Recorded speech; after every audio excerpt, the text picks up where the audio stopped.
Projection for pelvic girdle. First is pelvis and proximal femora. Pataas po nung puwet, lagay lang natin to. Yan. Thank you. The central ray is perpendicular sa midpoint ng IR. Dito. Pataas po nung puwet, lagay lang natin to. Yan. Thank you. The central ray is perpendicular sa midpoint ng IR. Dito. And yung rotation ng paa niya is dapat nakaganto. Yan. Para tumago yung trochanter niya. Projection is lateral projection, right or left position.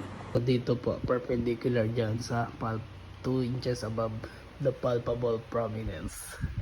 Next is projection for femoral necks. Projection is AP oblique projection, modified Cleaves method.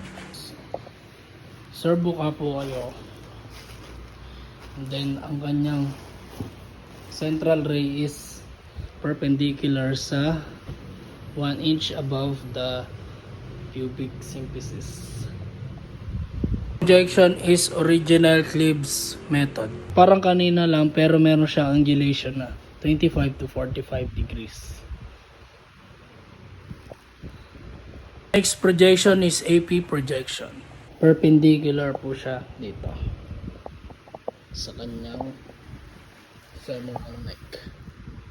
This projection is Lowenstein and Hickey method. Perpendicular siya sa hip joint. Ayan. At may patungan din. Next projection is Danielus-Miller method. So yan po, and then papatagusan mo siya dito. Para ito yung x-ray tube na kapatong may paa niya. This projection is Clemens Nakayama modification.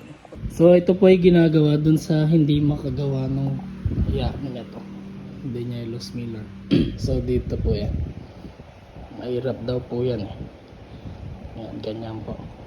15 degrees posteriorly. Projection for acetabulum. Projection is PAxial projection, Theophil method, raw or low position. Yan, dito po sa acetabulum and then 12 degrees.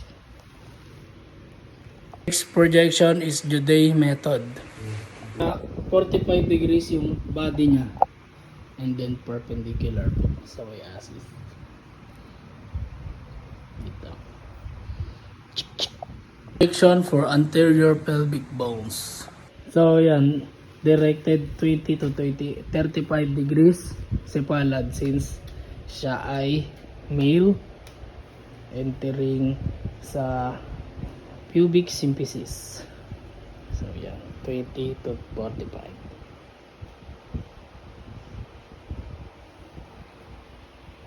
Projection is AP axial outlet projection Taylor method. Tight po nung paa. So yung pag-outlet ganito.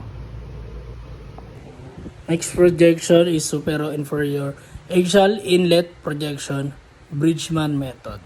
Inlet naman siya. Pag ganito.